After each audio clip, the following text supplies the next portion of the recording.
Welcome once again to the Brain Candy Podcast. It's the best kind of podcast because it's your kind of podcast and it's my kind of podcast. It's time for the podcast, so let's start the podcast right now. Wow, How you doing, Suze? welcome to the show, everybody. Mm-hmm. This show is all about you guys because they submitted all of the jazz we're going to talk about today. Yes.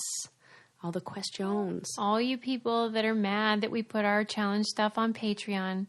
Here's a bone we're throwing at you. There you go. You know, we just like to do this every once in a while. I give you a little treat. Walk down memory lane, if you will. Right. We asked people on Twitter, what do you think is the most memorable, scandalous, funny, important moment in Real World Road Rules Challenge history? Comment below. And I must say, my initial thoughts upon reading them were that there was a generational thing going on. Yes.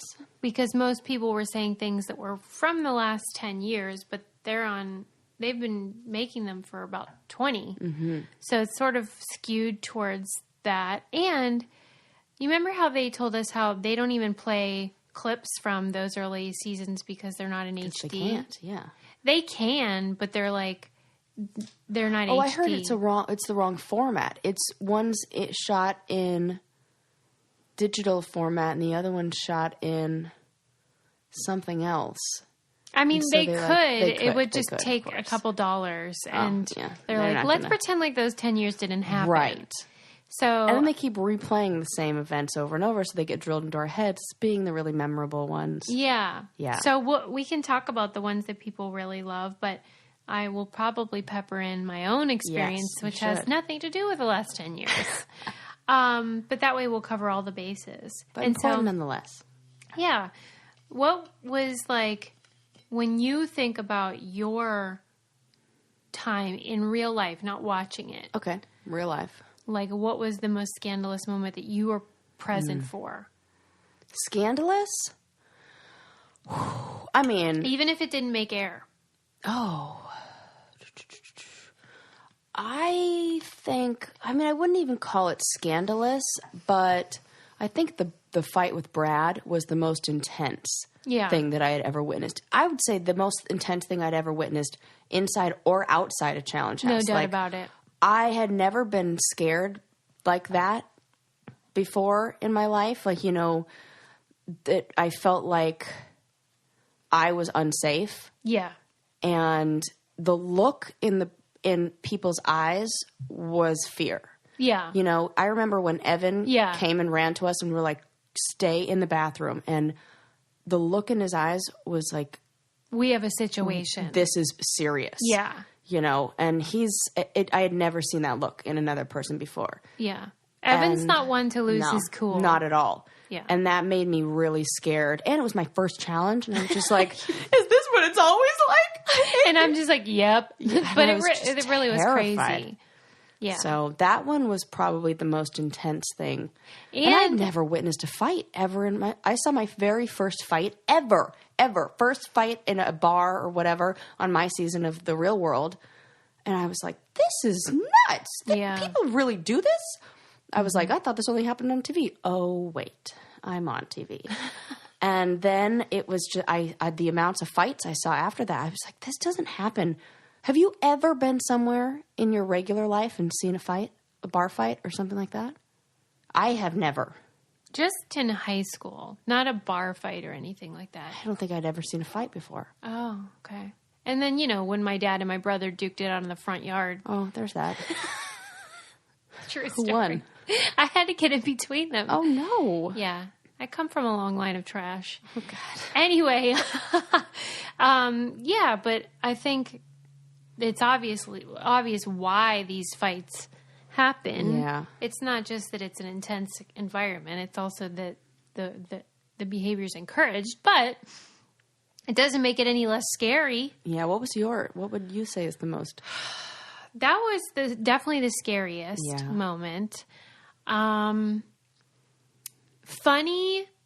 Where a lot of the funniest moments are not on air. Mm-hmm. You know, what are some? Like one of the funniest times was whenever I was on Road Rules Viewers Revenge, and they, for a couple hours, left us with no crew at all, period. Not even a PA. Sounds like a great idea. No phone. And we just have an RV, and we're just sitting in an RV in the, where you park an RV, like an RV park. RV park? Yep, that's the one. And I was mad because I felt like it wasn't safe to leave us. So I was like, let's go. Let's leave. We'll show them. So we did. We went on a joyride and just drove around, and it was a riot. You are making all these memories come back just in your... Yes. Because it was just like, all right, you're going to leave us and it's not safe. What are we supposed to do if there's an emergency? You can't even call 911. Right. Oh my gosh. Come on. So things like that make me laugh. And I think each season has its own hilarious moments. Mm-hmm. I loved the drawings that Kenny did of everybody's parents when we were on the ruins. That was one of my... too. They were so funny. So he went around the room and pretty much for everybody that was in the house, he drew a caricature of what their parents would look like. Yeah. They were so funny. Mm-hmm. I mean, my mom looked like a little boy, she totally does look like that. And it was dead on. Whatever he drew, the best was his drawing of Johnny's dad, who was an Italian guy who looked like the Italian character from Chuck E. Cheese. You know that guy? Yeah. I don't know what his name is. I'm sure it's something hilarious, some Italian, with the mustache and everything. And oh god, it was just so funny. Yeah. Those things aren't great for TV, but they're helpful for your sanity. Yes. But I don't know, man. It's there's too many even to... One time when we were in, thinking of another terrifying moment, when we were in Prague, and this barely made it on air. The whole story didn't make it. So we were in Prague at this bar where we had the upstairs area, and let me tell you, Czech people, guys are not a group you want to mess with. Okay. At all. Good to know. And they all look like the people who you'd hire to kill someone. The guys from Taken or something, the bad guys. And we were at this bar and everybody was doing shots of absinthe, which is the first mistake. And I was not. I was not drinking at this time. And so the worst is being the sober one in these situations. It's just awful. And so Brad gets into it with this guy in the bathroom. He's going to go... They gave us a separate bathroom or told us to go to this one bathroom. And the guy, I don't know if he didn't want Brad to use it or he was like, what? You can't use that. Brad was like, no, this is the one I'm supposed to use. And Brad ended up shutting the door on his hand. And it started this huge bar fight that then Jonny was involved in. And Jonny comes out... he also goes into the restroom and this is right before we're about to leave. And some people are trying to make their way to the bus. And all of a sudden I hear behind me this ruckus and this just commotion. And Jonny and Brad are in a fist fight with these Czech guys. And Jonny pushes one of them and pushes him down a flight of stairs. And then he's sitting at the bottom of the stairs, not moving. And we honestly thought that he had broken his neck or something. And the production doesn't say any, it's just get on the bus, get on the bus, get on the bus. So rushes us all on the bus as fast as we can. And tells the bus driver, go, go, go. And the Czech guys are running after us. And then somebody had called the cops. We, no joke, ran from the cops. The cops, I guess, came to the bar as we were leaving the bar. And didn't follow us, thank goodness. And then Jonny split his eye open and he had to go to the hospital because his eye, he got punched in the face and the guy got thrown down the flight of stairs. It was So you don't know if madness. The guy's dead? We didn't know. I mean, I think he was not, clearly. Why do you think that, clearly? Because I think one of the PAs was behind, somebody told us that he wasn't, but it was terrible. The talk on the way home, and then on the way home, Dunbar is fooling around in the back and is all drunk and is knocking from side to side and slips and falls down the stairs and the door to the bus opens and he almost falls out of the frickin' bus. We almost While lost it's moving? While it's moving. It was terrifying. Somebody grabbed him and pulled him back in, like, just in time. It was an insane night. Absinthe is... Nobody should ever be allowed to drink that on the challenge. I think we all know what we need for this episode. Tons and tons of wine. Right? And not the crummy $2 bottle ones like they give you on the challenge. That stuff is poison. Right. What you need is Bright Cellars. Yes. Here's this goop on Bright Cellars. If you are like a lot of people and you're like, I don't know how to pick a wine. I had my aunt take this test the other day. No. Yes. And they ask you, like, what's your favorite She was like, snack? I want to know what kind of whites I like. And we put her through the test. That and is then so she got great. A big old deal. Oh, that's great. Yes, okay, yeah. Tell the people. It'll be like, what kind of chocolate do you like? Milk, dark, or white? Or what kind of juice do you like? Or do you like coffee, tea, or nothing? Mm-hmm. And then based on your answers, they can tell probably what kind of wine you'll prefer. And then they ship it right to your door. It's super convenient.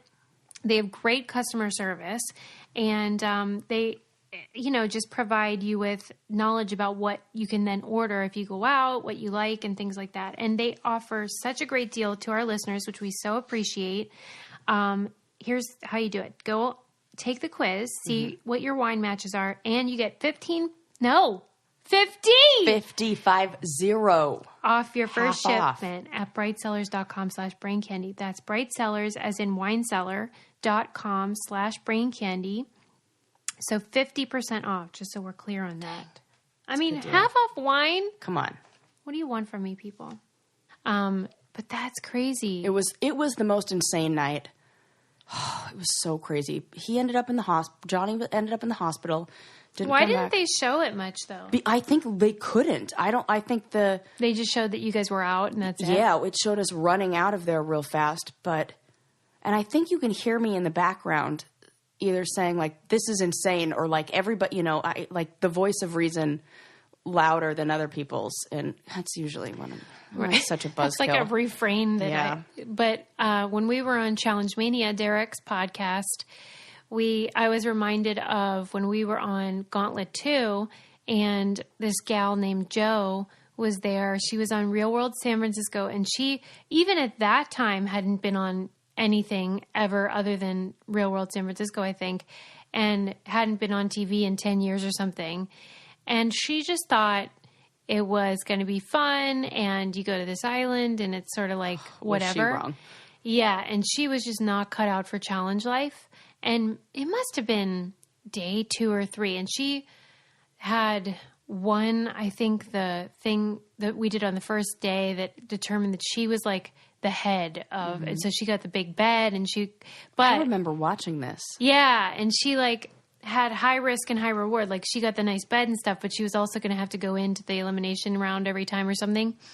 And she, no joke, lost her marbles. Mm-hmm. And you could tell it was a panic attack. I don't know if it was biologically, physiologically a panic attack, but at least in behavior, she cracked.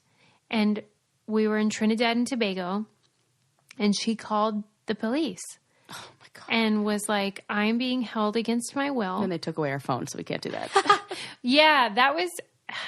There might have even been a phone on the wall, like a house phone. I think I remember watching this episode. Yeah. And seeing her do that. It was the house phone that, you could call like a local She's like the number. sanest person ever on there. So she called whatever their equivalent to 911 is and was like, I'm being held against my will. The police came, and the production was like, she's not. She can leave if she wants. So she left, but I don't think she regrets doing that because she realized that she was not where she wanted to be. I think when Trishelle, when she was my partner on Rivals 2, I think it was. Yeah. And she quit, and I just woke up and she was gone. I think that was the smartest thing she ever did. And I can't believe I didn't do that earlier. She had cut her foot open and nobody gave her medical attention, and they wouldn't. It was just insane. And the whole house was crazy. Everything was just bonkers.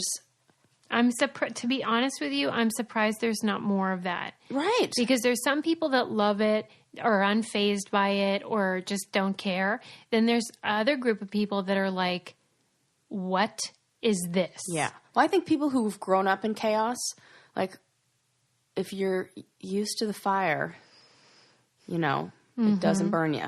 Yeah. And so I feel like I grew up in chaos. So it's like, oh, this is it? Okay, I can handle this. I'm used to this. And I think there's a lot of that on the challenge. Yeah, I can't relate to that. People who's just surrounded with by chaos.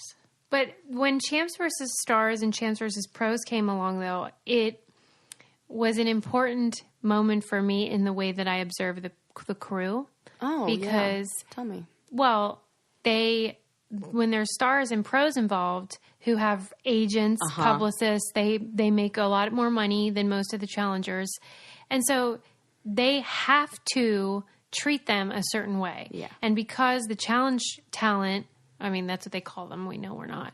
Challenge they call them kids. Cast members, whatever, are just a part of all of this one big show. They have to treat them properly as well. And it changes everything. Like the expectations, the food that's provided is better. Right. The accommodations are much nicer.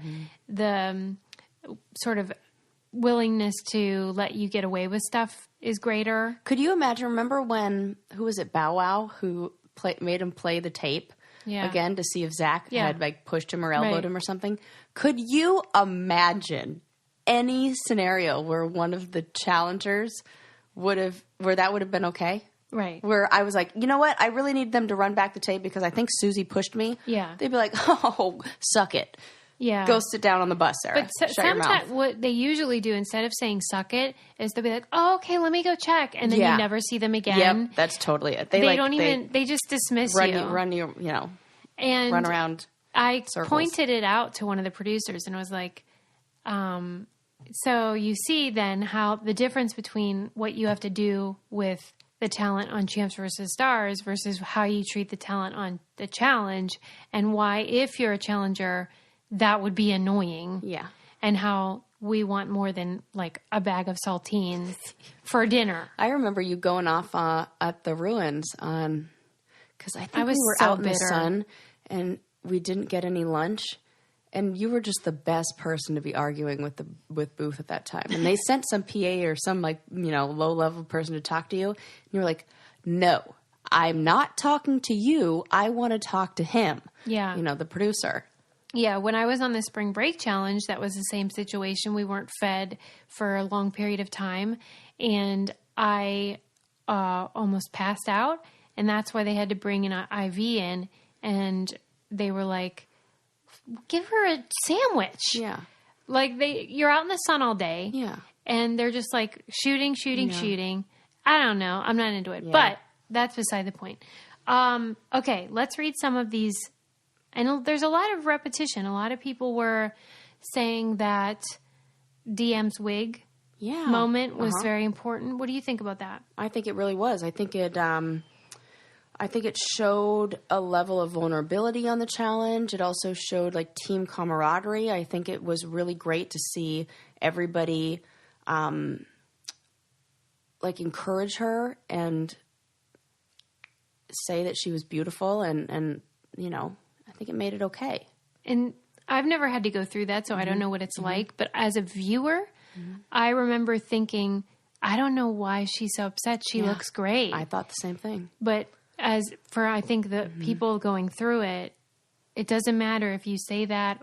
They don't feel that way. It feels like they're being exposed. Is that accurate? Yeah, and I think maybe that, especially for women, that a lot of our identity is wrapped up, no pun intended, in our hair. Yeah. And a lot of, especially the femininity.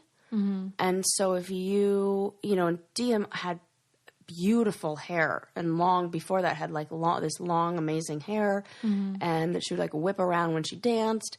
And so for her to lose something, it's like if everybody said, oh my God, your hair's so beautiful every day, and then your hair were gone, you'd think, am I even still beautiful? Because the thing that people say is beautiful all the time isn't there anymore. Right. That would be hard. What am I without that? Yeah. Yeah. Yeah. But I think she did a good job showing that she's a lot even without that. Yeah. That was really, they did a good job of portraying that story. I wish they would do more of that kind of storytelling. Yeah. Because clearly it resonates with viewers and they remember it rather than having some heart on the show. I would say the last time that I really remember that happening was with me and Jordan when we won, when we were having a moment by the campfire on the night of our final challenge. And I was talking about how nobody ever believed in me and thought I could do anything. And he goes, and I go, you just don't know what that feels like because you could do everything. And Jordan was like, I have one hand. Mm-hmm. I, of course, know that feeling. Like, people definitely think I can't do anything. And so we had this moment where we both cried. And, like, it was really touching. And the producers said it was so touching. And they were crying. And Did they portray it that way? Yes. And it was really special. And I wish that things like that got more attention because that was a really beautiful moment for me and for Jordan and for the show.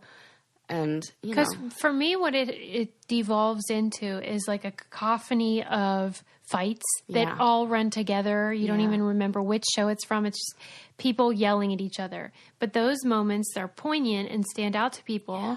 And that's what kept coming up when in this list that people added to. Yeah. Another example of that is Danny from Real World Austin when his mother died. Uh-huh. Do you recall whether was she ill? Did she have cancer or something? Because that I don't remember. Yeah, but I feel like it was sudden. That's the thing. I didn't think it was expected. Yeah, it wasn't. It was pretty sudden, I think. Yeah, that was powerful. And then he himself was in the hospital because he had gotten in a fight or something and gotten hit with a beer bottle or something like that in the face. Yeah. And had to find out then. Oh, wow.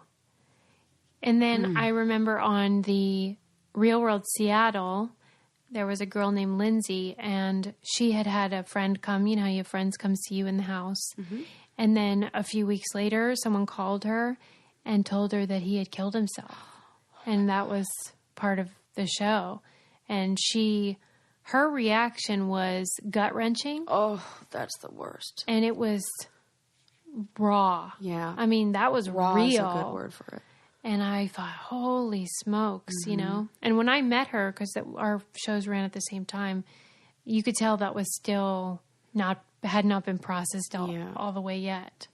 But those moments that just sort of coincidentally happened during taping are really powerful. Yeah. On the other end of the spectrum, do you remember the Las Vegas hot tub scene? Was that the threesome hot tub scene? Oh, yeah.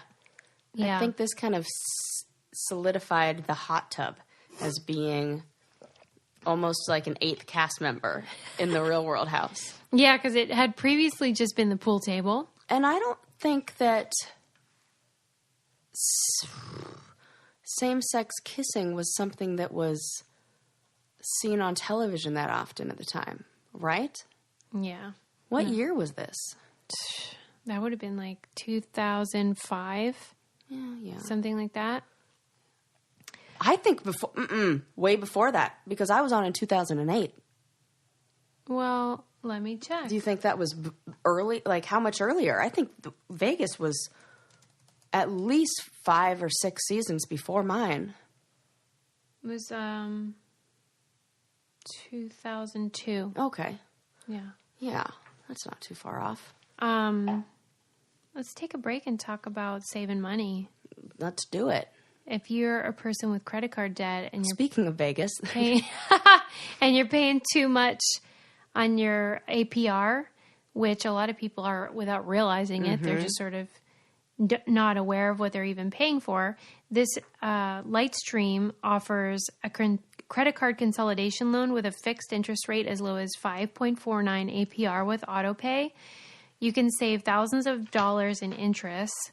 Loans are from $5,000 to $100,000. There's no fees, and it's super easy. If you go to their website, you can just put in your basic information of what you have going on debt-wise, and it'll tell you very quickly what your new payment will be, and you don't have to put in a lot of personal information, which is nice. If you apply today and get an additional interest rate discount on top of Lightstream's already low rates, the only way for our listeners with good credit to get this special interest rate discount is to go to lightstream.com/braincandy. That's lightstream.com/braincandy.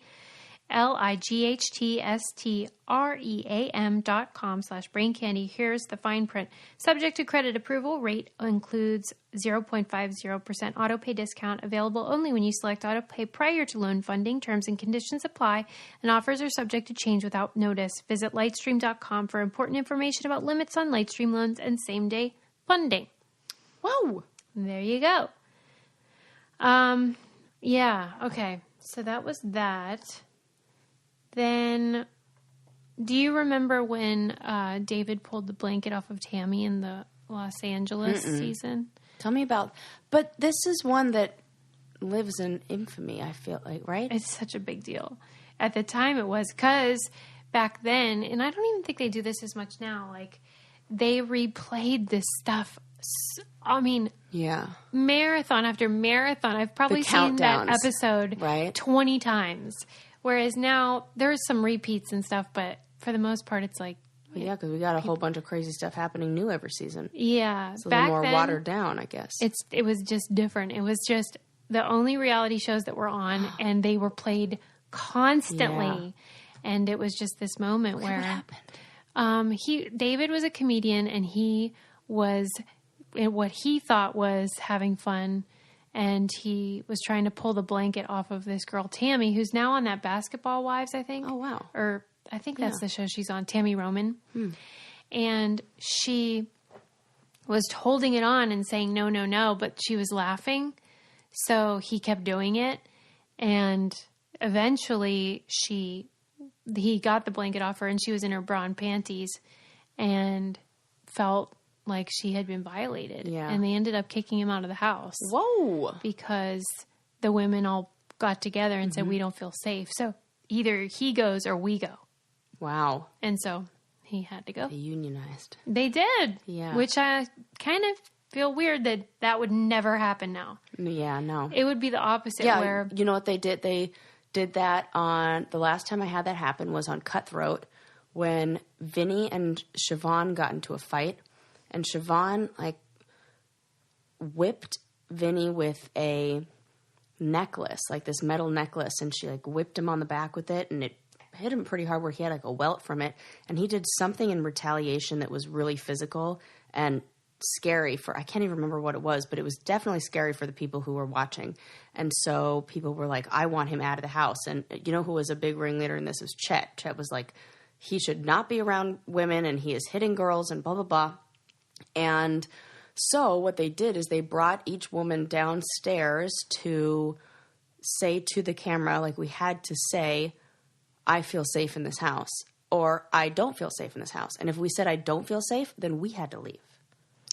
You have told me that, and it's still disgusting. Yeah. That would not happen right now. So we after the Me Too moment, right? That would not... I don't believe they would do that. Right. I don't either. But how... crazy. And it was like, well, what happens? Who was the producer? I think it was still Booth. They kept it as, it was. They kept it as, like, I don't know if they really gave us an answer. We were like, well, what happens if we say we don't feel safe? Like, what? And I think it was a certain majority had to say that. But if that majority wasn't achieved, then the person who didn't feel safe was it. So what did you say? I said I felt safe. Why? Because I didn't want to go home. Did you feel safe? Well, yeah. Oh, well, then you should. That was the reason. Yeah, but I still think it was wrong for him to do that. There's, there's a difference between, like, I feel safe in a lot of moments. It doesn't mean that the person didn't do something that was wrong. Yeah. They're two almost separate. Well, remember when on the Inferno 3, when I've told this story before about how Ace came into the bedroom drunk with Johnny, and we had been asleep for hours. This was, 3, 4 in the morning, and started playing music. It was when we still had iPods and stuff. And when he climbed the ladder to my bed, and I pushed him off, and then we had a whole house meeting about it. And Johnny said, you know what you're getting into when you come on a challenge. You should expect people to want to, quote, party. And as I always say, I don't even use party as a verb. Yeah. That's my policy, let alone actually do it. Right. But I felt strongly that if I say no and you continue to move into my bed, it wasn't in a sexual way. Violation. Yeah, but still. But that was my private... That's your space. Yeah. It's the only space you have. Mm-hmm. And so I got to stay. But I often wonder if that's because they didn't have the footage of it. Like, if they had the footage of it, I don't know if they would have let me stay. You know? Because I think part of it was like, how do we make this a story if we can't explain why she's... going, right? Yeah, but who knows? Oh, man. But speaking to your point that the whole house was mad at me. The whole house, except for like, Kara and my friends. But not mad at the guy who was drunk and climbing your bed. Exactly. It was you weren't doing boys anything. will be boys, and you are the problem, Susie, because you're no fun. They said the same thing on the ruins when everybody was pulling tops off. And they were like, well, you should know that when you come on here... Boy, that season was a real trough for morality. Was. I think it was the combo of certain guys in the house. Yeah. Some of which I like, some of which I don't. Right. Yeah. Okay. People really love talking about the banana backpack. Oh yeah, that's so funny. That was crazy to see. And however insane it looked on TV, really, it was 1,000 times more intense in real life. Why? Because CT, but especially at that time, was a humongous human being. People don't realize how tiny Jonny really is. Like, if you look at our cast photos for Rivals 2, Johnny's my height. Mm-hmm. He's not big, people. He's got, big muscles and everything, but he's a short guy. And CT is not a small man. He came out and, I was like, I think the quote that I say is, I don't know whether I'm terrified or turned on. And then I said a little bit of both. Because I was like, hubba, hubba, but also hide. Like, it was so crazy. He was so huge. And I just watched him pick up Jonny like it was like a, every now and then, not every now, but sometimes like there'll be a little bug and he'll accidentally get flipped over and the little bug's legs will be all up in the air and he'll be like struggling to flip back over. And like, you want to come around and help him, but you're like, oh, he looks so cute like that. That was Jonny. Yeah. It was so funny. And then watching him just get slammed, that was not a prop. That was an actual metal oil barrel. Right. It was not a plastic. Yeah. That was a metal barrel that got practically folded in half with Jonny's body. It was crazy. And then right after that, CT went against Tyler in the same game, and Tyler held his own for 35, 40 minutes. Taller, though. Tyler's a big dude too. Yeah. And it just, to watch the two of them is just like, I'm sure there was some excuse Jonny made about how he didn't get his footing or whatever it was, but those are always my favorite. That's what he said? I'm sure there was something. And then he also said CT was more winded when it came time for Tyler's turn. Because he had no. It was so funny to watch though. That was crazy. We had someone named Marcus who doesn't have Twitter, but he had heard through the grapevine that we were requesting these things, and he submitted some. So I'm going to read some of them. Let's see. He likes Jonny Moseley as a host. Oh, really? You don't hear that often. No, and I've met Jonny Moseley in real life, and he's laid back. He's laid back. Yeah. He's totally laid back. He's like the guy that you want to sit on the beach with and have a beer. But he would probably be. I think TJ does a good job as host. Yeah. Except when TJ's like, everybody's fine when people are drowning, and on this season when Leroy almost freaking died. Have been really disturbed. I know I'm always a negative Nancy about this stuff, but I have been so disturbed with vendettas and how it feels like they're not even pretending to care about safety. And when I say they, I mean the producers. What did you call it? Something porn, trauma porn. Oh, yeah. That's exactly what it feels like. That was painful to watch. Yeah. That episode, I thought, okay, we've turned a corner. They're not even pretending to care. Yeah. Because sometimes they'll pay lip service to, with safety first. Yeah. Now they're just like, you know what else we're going to do? We're going to slam some nails into your hands. And it felt like the safety was a little relaxed on the last one I was on too, on Rivals 3. Obviously it's to get... The helicopter freaking crashed and people died. Right. People on our crew died. Right. We had to cut filming. That day nobody went and did, they stopped shooting and we had the day off and it was so weird. And the producer pulls us into a room and talks to us about how, and she's crying. And it was so scary. And then we all got to call our family because all of our family at home hears. Yeah, it was in the news. They have not heard from us in 2 weeks because we weren't allowed to call anybody when we changed locations. Then everybody at home hears in the news, crew dead or like cast dead or whatever in helicopter crash in Argentina. And Landon knows I'm in Argentina because we had the same bank account and he saw me withdraw money and looked at where the money where the ATM was in Argentina. Can you imagine? Like my aunt, I had to call my aunt and my husband and because they were like, what the hell is going on and who's dead? Right. That was terrible. So bad. I could have been on that helicopter. Don't say that. I'm just saying it was like 2 hours before we were supposed to be in there. In that thing. Yeah, it's not good. I don't like the situation with the safety scary right now. Speaking of safety, they a lot of people brought this one up, and I agree. It was one of the craziest moments in the challenge, which is when it was on. The Inferno, when Julie and Veronica were hanging from the wire. What the actual fuck? And Julie appeared to be unhooking Veronica's safety harness. Oh my God. And Veronica's... Where did she get the idea that she could do that? Well, in reality, she wasn't doing that. Mm-hmm. She was trying to do something else. I don't know what it was. I can't recall. But Veronica certainly thought she was going to die. And on the balcony, I remember seeing Tim Beggy,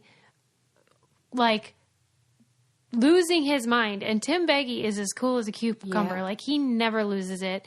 And he was like, no, stop. I think he thought Veronica was going to fall to her death for real. Oh my God. That's so terrifying.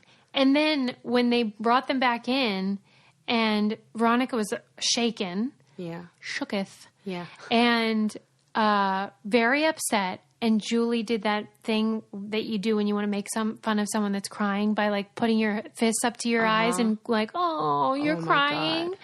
And I was like, she is ruthless. Yeah, she is.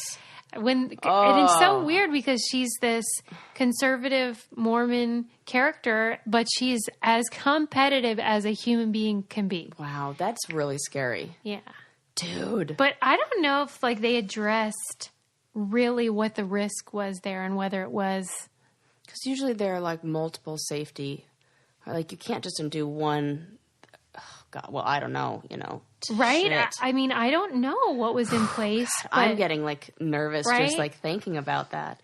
Anyway, changing the subject, I've gotten super into I told you at the end of December of 2017, I was I'm redoing my whole life. Yeah. And I decided to get hyper organized. Yeah, just remodeling and reorganizing your whole life. Everything. And so included in that is I've become one of those people that's all about lists and calendars and getting my family all together. Everybody on the same page. Right. That sounds smart. So I'm using an app called Picnic. It's Picniic. Ooh. And it's so cool because they have everything from meal planning to they have collaborative with Team Snap. So if your kids are on teams and they use that. And I know parents who have kids who are on 4 different ones. It's really confusing. Oh my gosh, forget it. And so you can sync all of those calendars together in this one handy app. And you can make to-do lists and assign them to a family member. I'm all into that. Yep. There you go. Here's I got some a few work to assign. And you can make a shopping list super easy. And they have lists that you can do like specifically for your favorite store, like Walmart or Costco. And that way, wherever you are, you know what you need to buy there. Yes. I'm into it. So I love them, and you guys should try them too. Go to picnic.com. That's picnic.com/get started to set up your account and use promo code PODPIC, PODPIC, for 30 days of Picnic Premium free. Cool. That is, go to picnic.com, picnic.com/get started to set up your account and use promo code PODPIC for 30 days of Picnic Premium free. That's so great. Yeah. I'm into it. Try it. Tell me what you think. You can get organized. We'll sync our calendars. You want to sync me and you, Sarah? Yeah. All right. Another one that I remember from way back was, and I think this was way back when it was still Road Wars versus Real World, like the teams were even. And they had to bungee jump off of something akin to, I think it was in Vegas, but it looked like the Space Needle type of thing. And they were trying to set a world record. Oh, Lord. For the furthest distance of a bungee jump. No. So they had to choose who was going to go last, because whoever went last. It's the more stretched out. Fuck that shit. Yeah, and whoever God. got the Guinness World Record at that time for the furthest bungee jump, the longest distance. No. Off a building. No.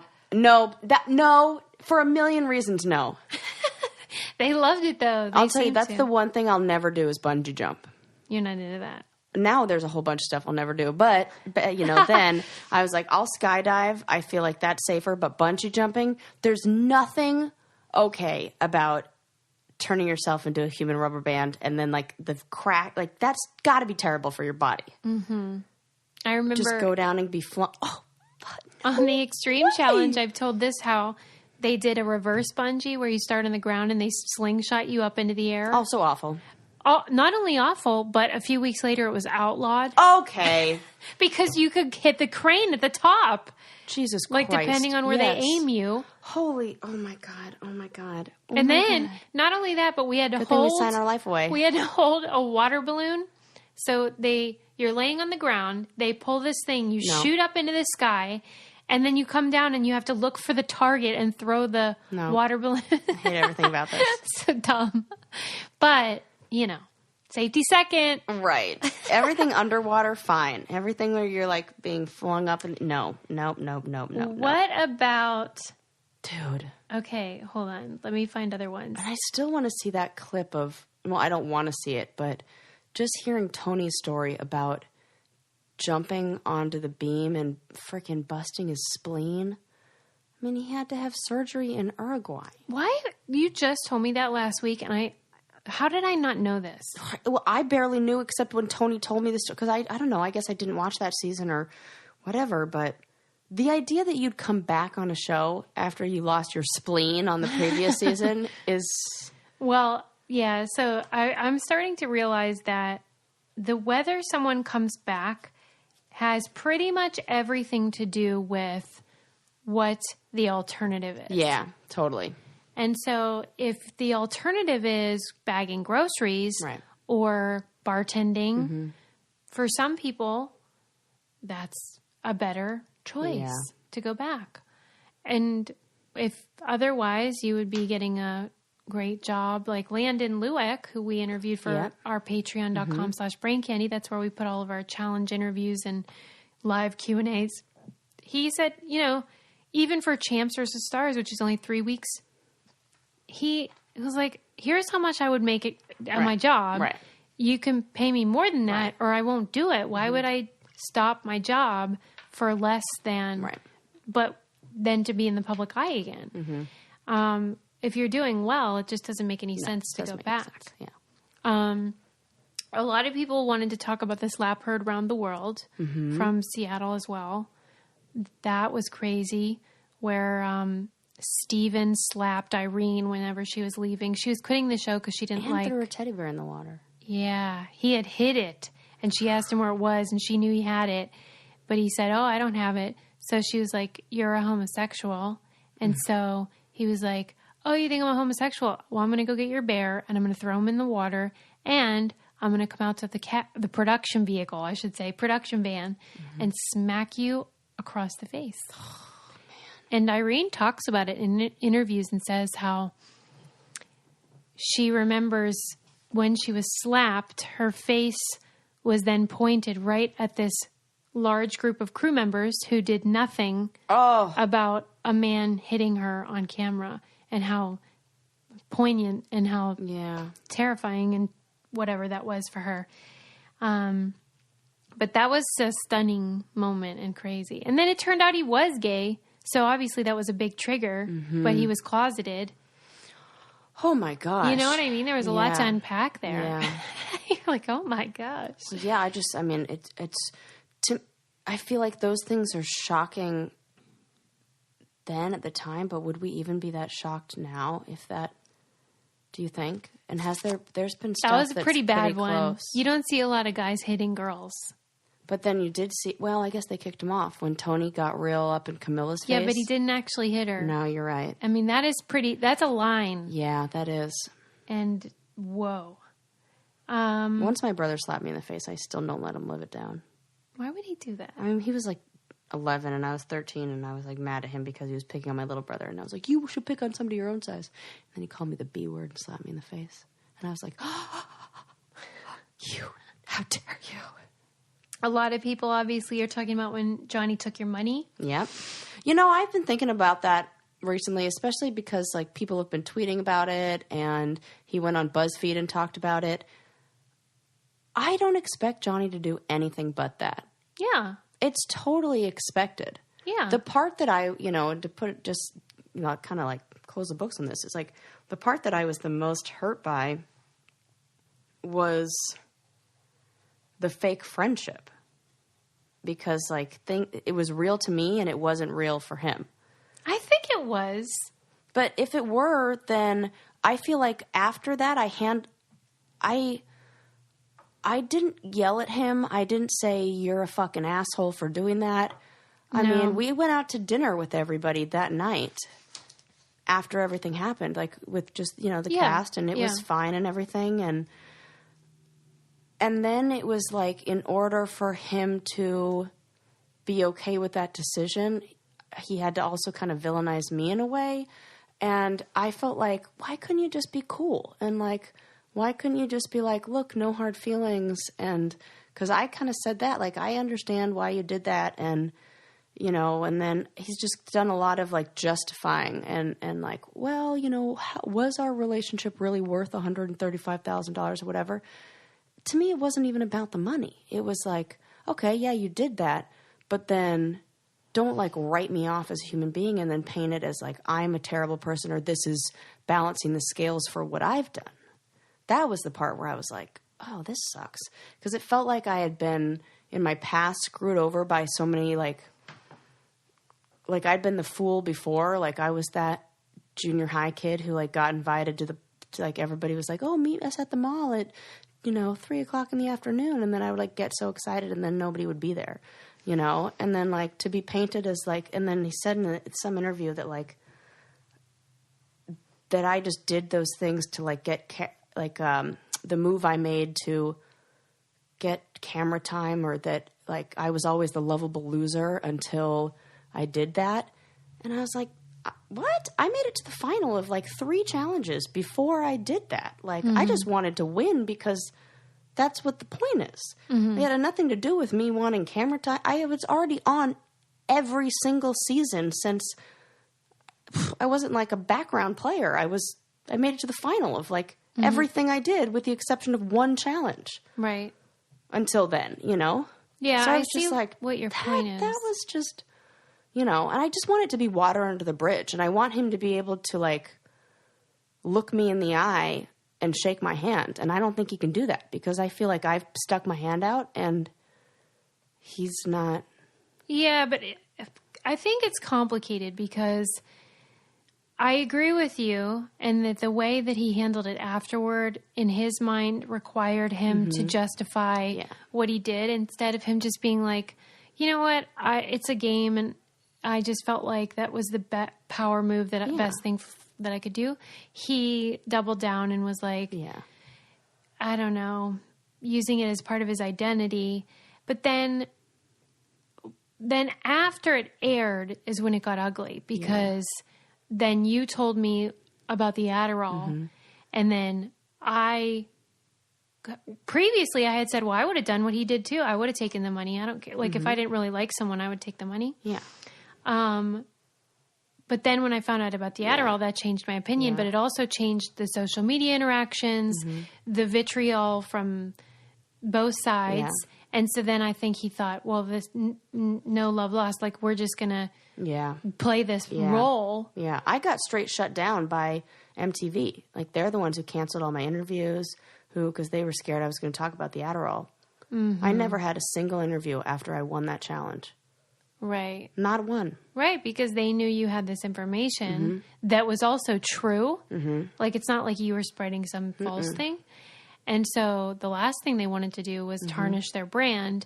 And that's when, for me, Jonny took on a different role with the show, which is somebody who would boost the brand of the challenge. Yeah. And he became a persona, and that's how we got where we are now. Yeah. Not we, they. Yeah. Yeah. And we weren't willing to play by that rule, and so then we got blacklisted in that sense. Yeah. Like, in terms of you doing interviews and stuff. Yeah. And that was by MTV, not Buna Murray. Yeah, and they keep asking you to come back, so you're not blacklisted in terms of them wanting you back, but they did not want me to talk about the truth, which was that he was fined $3,000. No, it was $5,000. $5,000. Yeah, $5,000 for having Adderall. Right. Because I remember that moment when they caught it, and then he just tried to weasel his way out of it. And like, what did he say? They were like, "What is this?" And I remember who it was, who the talent coordinator was, and she was like, "We said, give us everything you have. Why didn't you give this to us?" And he was like, you know. All right, let me see what else there is before we wrap it up.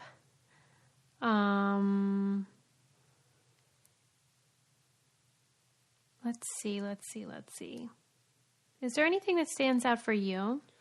I'm trying to think back. You know what? One of my favorite, I want to talk about favorite actual challenges. Okay. You know, and one of my favorite ones to watch, I bet for you it wasn't that fun. Weren't you on the one where you had to find the matching giraffes? Yeah. I loved watching that. Yeah. Watching all you guys, you were in Africa, right? Yeah. And you had to wade across the water to find this marsh, to find these 2 statues, and there were 2 ones that were matching, but they were all just a little tiny bit different. And I loved watching that. And you and Kara were just hilarious on there. Right, because she was throwing it so I could win and get immunity. And so the only person that had to beat us was Paula in order for that to not work. And Paula did win. And so Jonny lifted her up. It wasn't even that. It turned out that underneath the giraffe, there was a code. Yeah. That we didn't know. We were just, these all look the same. Yeah. You just had to find the trick. There's always a trick. That was so funny, though. Kara's a riot. Yeah. When she's being silly, there's just nothing funnier. I love it. She was, pretending to fall over and stuff. Because she didn't want people to think she actually wasn't capable. Yeah. So she had to almost be, banana peel, comedic about it. And it was really funny. I liked that whole season. Yeah. My favorite one that I ever did was the Up All Night Challenge, where we had to memorize things. We were standing on the boxes, and they brought in just bizarre things that were happening all night long. And we didn't know what we were going to do with this information, but we knew that it was a 2-parter, and we had to stay up all night, and then there was going to be a puzzle.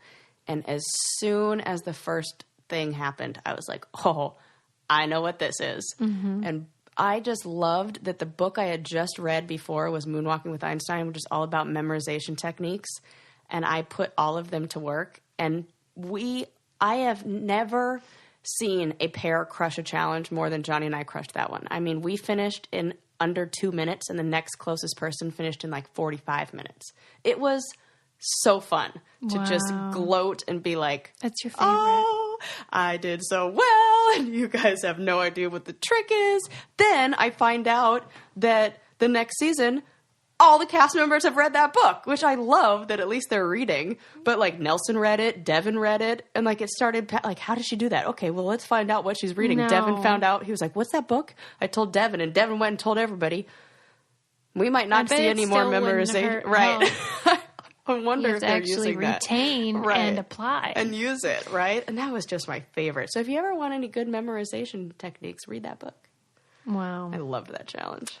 One of the weirdest things for me was on the Extreme Challenge, there was a paintball mission that was poorly planned. Oh, and great. As a result, if we had done it, when you would get up to a certain point, I think we started it, but we didn't finish it. When you got up to a certain point, you were required to shoot each other at point blank range, which even with a paintball, ouch, is very dangerous. Yeah. And so we, my team, Road Rules, revolted and were like, we're not doing this. It's not safe. And so it was shut down, and production had to figure out, what are we going to do? And so then weeks later, we were in New York and had to appear before like one of those judges that's on TV. Oh my God. The judge, he was the old bald guy. I don't know, some guy. And so, but we're furious because now production is trying to figure out a way to make it so that they can make a story without telling the truth, which is they poorly planned a thing and put our safety in jeopardy. Yeah. So then we revolted again. Oh my God. And we were like, we're not going to go to the courtroom and we're not doing that. And then there was one guy on our team, Latarian, who was like, I'm going to go in and I'm going to make our case. And so he went in and stated our case about like why we should win. And the judge said, well, I would side with you, but your whole team isn't here, so... That's bull-loney. Yeah. So, but at no point did production reveal that the reason this all happened was because of negligence on their part. Oh, they're so good at that. Our whole cause was, moot. You can usually tell those when it's like, wait. Something doesn't make sense. Just like the teams on this last on Vendettas when Marie totally picked like the perfect, and you're like, and then they even said, oh, we set this up so it was gender like neutral. Bullshit.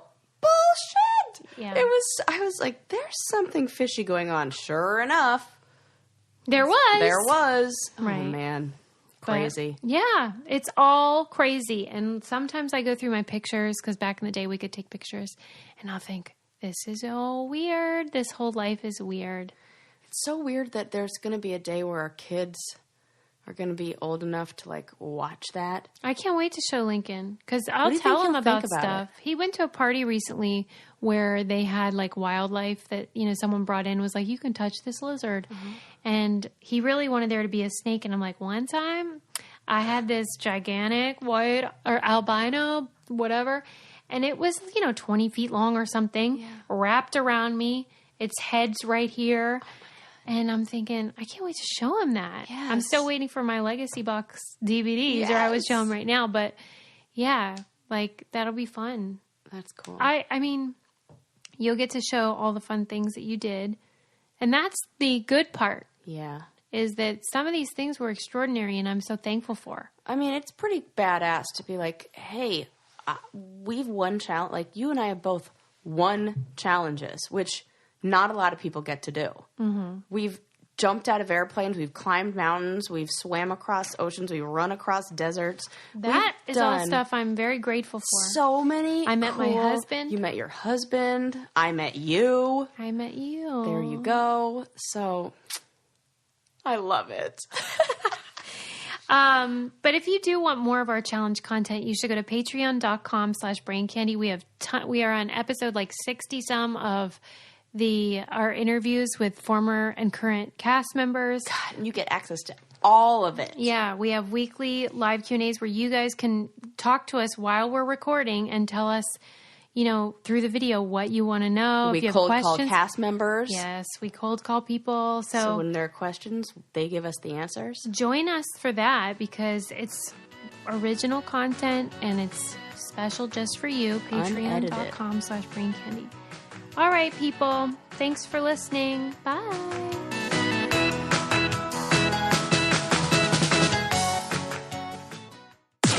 This podcast is brought to you by Wave Podcast Network.